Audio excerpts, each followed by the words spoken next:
Olá, hoje eu estou aqui para contar para você que depois de todos esses anos, de muito estudo, de muita dedicação, muita leitura, muito trabalho, eu quero mostrar para vocês que neste livro abençoado, na Bíblia, na Palavra de Deus, tem exatamente como você tem que montar o seu prato, a proporção, a sequência e com alimentos e ingredientes que vão fazer absolutamente toda a diferença diante dessas doenças da modernidade, né, que são as doenças não transmissíveis, tão inflamatórias, que estão assolando a nossa sociedade. Vem conhecer a dieta da Bíblia. Você sabe que eu sou nutricionista clínica funcional, fitoterapeuta, mas isso além de ser minha segunda carreira, foi algo assim muito especial que surgiu na minha vida e que me levou para esse lado da ciência, algo que desde muito pequena eu queria estudar. Mas enfim, né, por uma série de situações eu acabei me envolvendo somente numa segunda etapa da minha vida com a ciência. E o que é muito interessante é observar que tudo que a gente lê, tudo que a gente estuda, para nós que acreditamos em um ser maior, em Deus, que pôs a mão e arquitetou tudo isso que temos e que somos, sabe aquele manual de instruções que nós recebemos? A Bíblia, a Palavra de Deus? Gente, tá tudo aqui. É impressionante. E hoje eu quero trabalhar com vocês o como já estava aqui no Antigo Testamento, no primeiro livro, lá em Gênesis, como que nós deveríamos nos alimentar.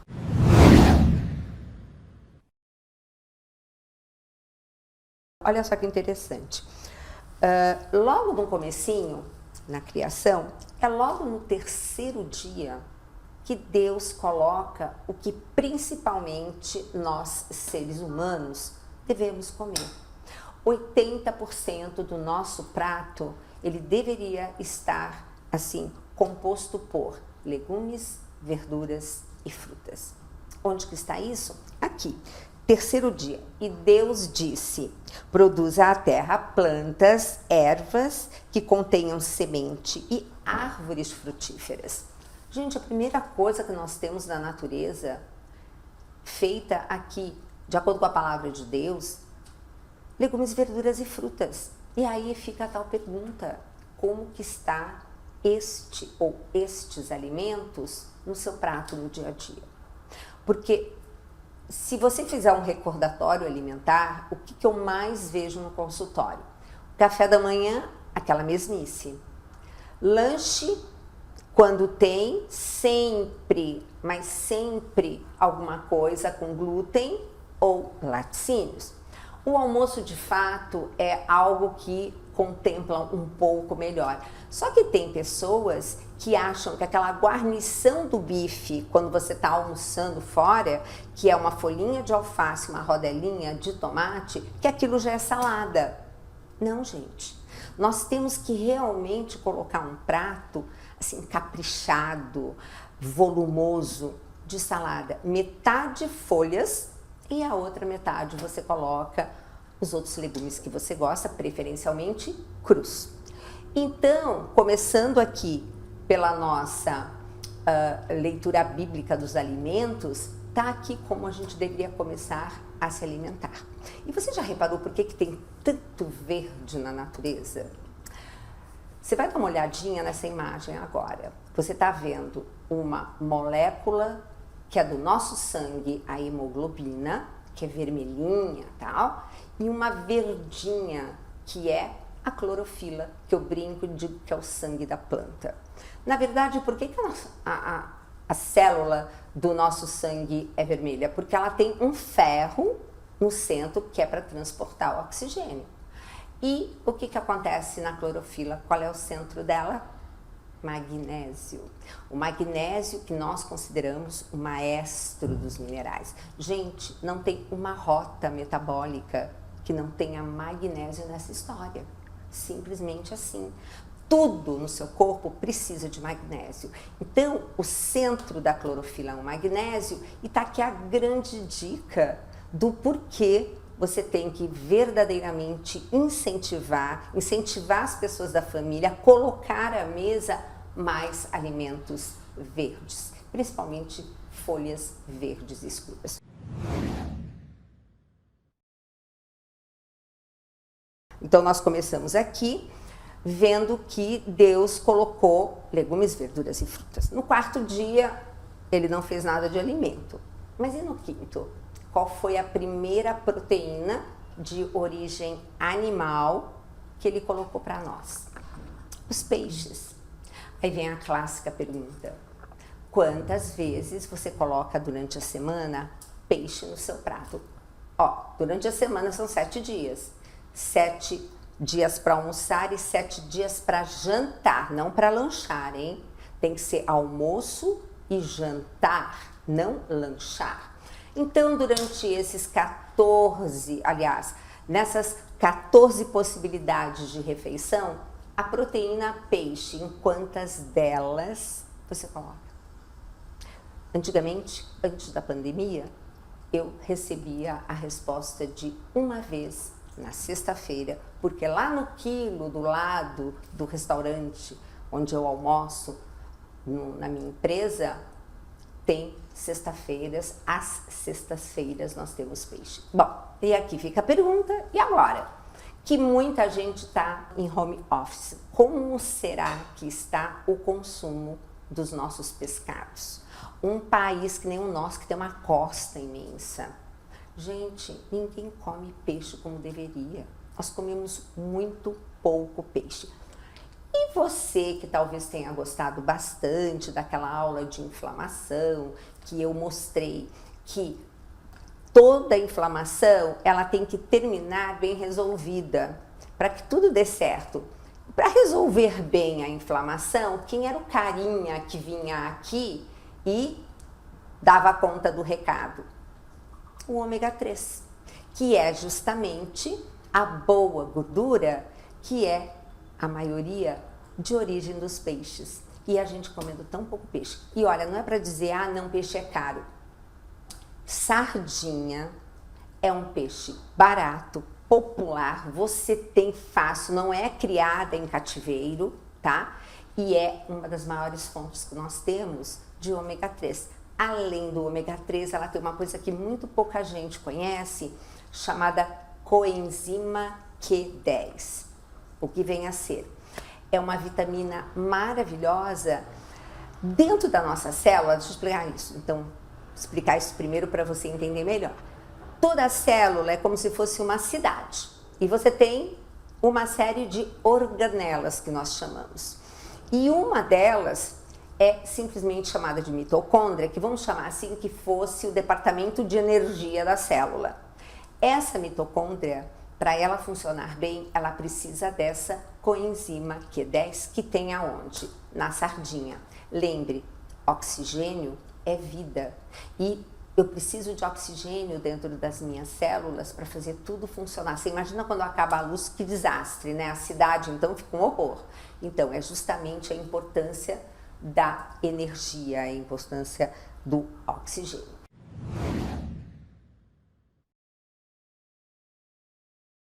Recapitulando, tá? Terceiro dia, legumes, verduras e frutas. Agora, no quinto dia, qual foi a primeira proteína? Peixes. E a seguir, as aves. Então, aves, lógico que a gente imediatamente associa aos ovos. Então, uma outra proteína importantíssima que nós deveríamos fazer uso com muito mais frequência são os ovos. Mas parece que o ovo aumenta o colesterol. Gente, é o seguinte, já está mais do que comprovado cientificamente que até o consumo de 2 ovos por dia, você não tem problema nenhum de aumentar o seu nível lipídico, os seus níveis séricos de colesterol. Colesterol é uma molécula tão importante que se você não comer, não se preocupa, o seu fígado fabrica, porque tudo que é importante para o corpo, se você não comer, ele vai fabricar. Então o colesterol é fundamental. Então, quem tem problema de níveis altos de colesterol, não é com a alimentação apenas que vai dar conta. Você tendo hipercolesterolemia familiar, você tem que sim tomar medicação. Mas, meus queridos e minhas queridas, os ovos são assim, é o segundo alimento mais maravilhoso do planeta. Os ovos têm todos os nutrientes, só não tem vitamina C. Então, quando você comer ovos, se você não tiver enxaqueca, que é um grande problema da família citrus, que é a família da laranja, limão, da mexerica, da polcã, laranja-lima, lima da peça, esta família, ela contém uma substância chamada octopamina, que é vasodilatadora. Então, para pessoas com, digamos assim, esse histórico de dor de cabeça, cuidado. Mas você não tendo, né, você pode tranquilamente fazer uso cada vez que você comer os seus ovos. E outra coisa, nós temos várias fontes de vitamina C sem ser essa família. O pimentão. Pimentão tem muita vitamina C. Então, todos os meus livros trazem, no final, tabelas. Então, quando você colocar na vitamina C e procurar, você vai ver uma quantidade imensa de alimentos, porque Deus não foi monótono, Ele colocou uma série de alimentos com todos os nutrientes e alguns em especial, caju, a acerola. Gente, fantástico. Então, comeu ovo, vamos usar fonte de vitamina C. Lembrando, o ovo tem todos os nutrientes que você possa imaginar. Todos. Está lá no ovo. Olha que maravilha, vai sair um pintinho, uma vida dali de dentro. Então, realmente é um alimento completo. Não é que é proibido comer carne vermelha, mas nós temos que tomar mais cuidado com a quantidade e o consumo delas, tá? Por quê? Porque toda proteína de origem animal, ela vem carregada de gordura saturada. E a gordura saturada, lembra lá da minha aula de inflamação?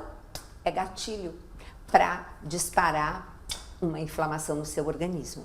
Então, lembra, tudo que o meu corpo precisa, que é importante para mim, se eu não comer, ele vai produzir gordura saturada também. Eu posso não comer nada, meu corpo produz, mas não é para ficar comendo gordura saturada em demasia. Então, você sempre observe a quantidade de gordura saturada da porção, que não deve passar de 100 gramas. Olha a sua mão. Quanto que seria em torno de 100 gramas de um bife? A palma sem os dedos. O que seria um filé de frango ou um filé de peixe? A palma da mão inteira. Então, isso daí já vai dar uma ideia para você na hora de se servir. Mas, gente, é um bife, é um filé. Por quê? Porque é aquilo que eu disse, é complemento do prato. O que deve realmente prevalecer são legumes, verduras e frutas. Mas voltando lá para as nossas carnes do último dia da criação, não são proibidas. Eu, inclusive, costumo dizer que Jesus não era vegetariano, porque pelo menos o cordeiro pascal, uma vez por ano, ele comia. Então, as proteínas vermelhas, não tem só a proteína bovina. Você tem suína. Gente, muita gente com preconceito com carne de porco. A própria Bíblia, na época, não tinha geladeira. Então, realmente, tinha toda aquela reserva em relação a esse consumo. Mas, atualmente, com toda a nossa segurança alimentar, eu tenho realmente incentivado o uso, assim, mais a miúde da proteína suína. Fora essa, você tem o quê? Você tem o cordeiro, você tem várias outras. Então, não fica só com carne bovina, filé, aquela coisa, né? Muda os cortes, mas não muda o animal. Então, porção, 100 gramas, tá? Os ovos são pelo menos 2 ao dia. Gente, tem que comer ovo todo dia. Mulher grávida tem que comer ovos todos os dias. Tem um estudo mostrando que mulheres que consomem 2 ovos durante a gestação não têm depressão pós-parto. Olha que bacana, porque ovo tem colina e a colina faz bem para o cérebro. No decorrer da palavra, nós encontramos assim diversas situações assim encantadoras. Todo mundo já deve ter lido a história de Daniel e que ele quis fazer uma proposta pro empregado do rei, né, que era um eunuco, né, para o empregado do rei, e pediu para fazer uma experiência de 10 dias. Gente, essa experiência na quaresma é sensacional. Que fosse servido a ele e aos companheiros dele simplesmente legumes, verduras e frutas e água. Eles não queriam nada que viesse diferente da mesa do rei, porque o rei primeiro se servia e depois mandava para esses meninos que estavam em treinamento, que depois de um ano de muito estudo, etc e tal, ele iria escolher os seus conselheiros. E não é que a palavra disse o quê? Bom, primeiro que o eunuco ficou morrendo de medo de fazer isso, porque ele falou, meu Deus, mas se eu só passo para vocês legumes, verduras e frutas e depois vão saber que vocês estão fracos, abatidos, eu vou ser castigado. E qual não foi a surpresa? A surpresa foi que depois dos 10 dias de consumo desses alimentos, eles estavam mais bem dispostos, com melhor aparência do que os outros. E é lógico que durante todo o período que eles ficaram em, digamos assim, preparação, né, para serem apresentados ao rei, eles foram o que no final da Bíblia diz que foram os que mais se sobressaíram, inclusive intelectualmente. Olha como comer direitinho muda tudo. Mas tem vários alimentos aqui que têm assim, uma referência incrível. Eu fiquei muito surpresa quando eu olhei e vi que tinha coentro aqui na Bíblia. Gente, coentro é assim, ame ou deixe-o. Mas eu tenho uma novidade para contar. Aqui em casa não era hábito, até que a Tereza, que já está conosco há uns 20 anos, entrou na nossa vida. Era coentro em tudo. E aí o que acontecia? A gente ia comer, tem coentro, mas já estava preparado, a gente comia. Hoje nós somos apreciadores do coentro e uma novidade talvez para você. Coentro retira metal pesado do corpo. Então, quando eu recebo um paciente que está muito intoxicado, muito intoxicada, eu mando fazer tintura de coentro. Então, olha aqui o coentro. Fora o coentro, você sabe quantas outras folhas e temperos e especiarias maravilhosas a gente vê. Como eu falei, coentro, ame-o ou deixe-o. Mas, olha, vale a pena investir, porque é o seguinte, as nossas papilas gustativas, que reconhecem sabor, elas mudam a cada 7, 14 dias. Né? Então, em 14 dias, se você insiste num paladar, você acaba se acostumando e mais, você acaba até gostando. Então, vai colocando aos poucos coentro, mas não em tudo. Vai fazer aquele famoso guacamole que é feito com abacate que tem uma gordura maravilhosa, que saiu da berlinda, porque a gente viu que era uma gordura do bem, que tem um monte de propriedades antioxidantes. Vai fazer esse guacamole? Ok, põe um pouquinho de coentro. Começa a introduzir devagar e você vai ver como sua família vai agradecer. Porque dizer assim, mas como eu sei que eu estou intoxicado? Gente, todo mundo está. Não tem que não esteja morando em cidade grande como nós, entendeu? Tudo que a gente respira tem poluição, por mais que a gente, recorra a alimentos orgânicos, tem uma hora que você vai comer fora de casa, não é orgânico, enfim, a toda hora você está se intoxicando. Então, vale muito a pena você usar o coentro com essa finalidade também.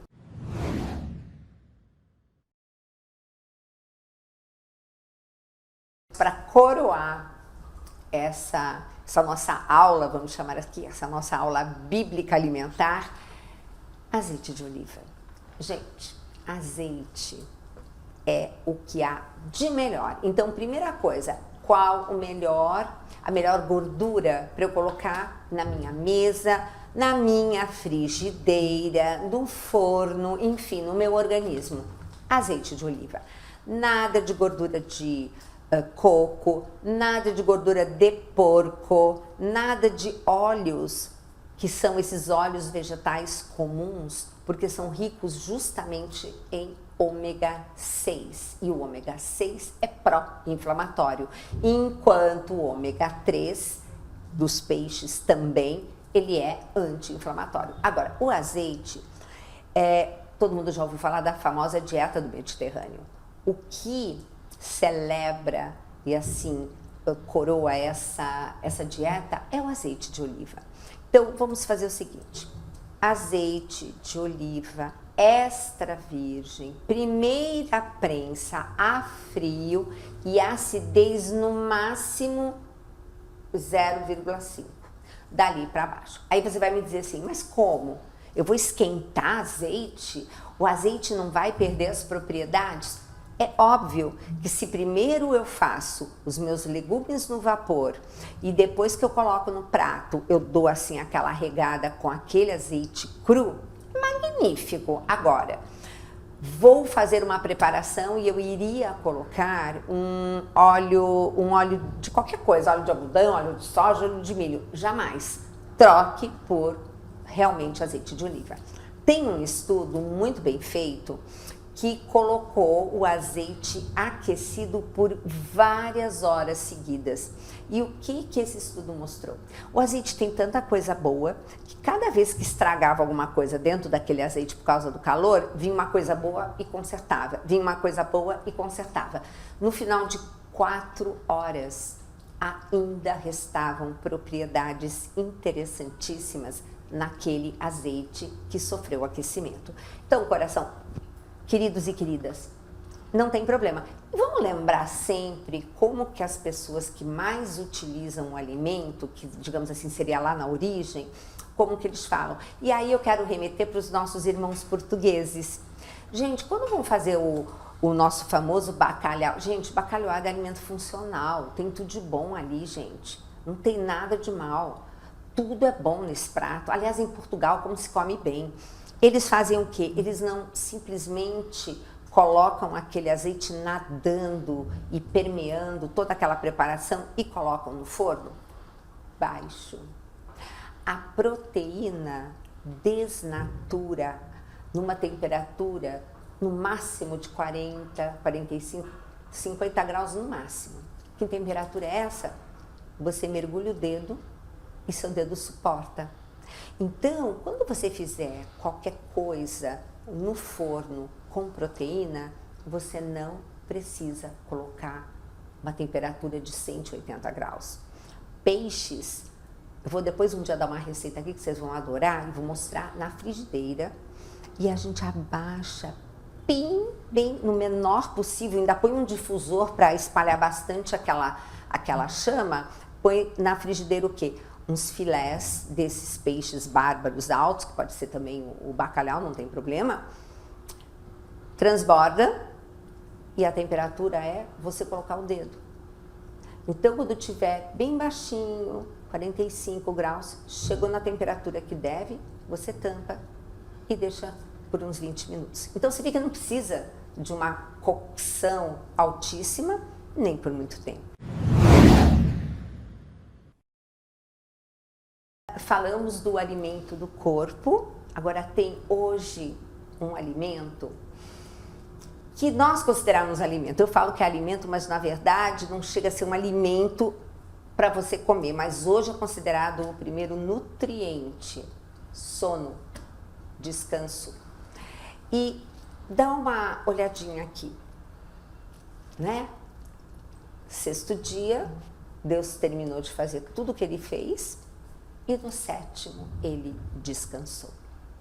Gente, o descanso, ele é mais do que necessário, ele é sagrado. Tanto que no Antigo Testamento tinha um dia que ninguém trabalhava, nem os animais. Eram poupados todos, porque todo mundo precisa de descanso. Agora, gente, dormir é hoje considerado o primeiro nutriente. Você que é mulher, que de repente tem aquela fibromialgia, aquela coisa horrorosa, pois bem, primeira pergunta, como é seu sono? Você vai estar respondendo, eu não durmo. Aí fica, bom, eu não sei se eu não durmo porque eu tenho dor ou se eu tenho dor porque eu não durmo. Você tem dor porque não dorme.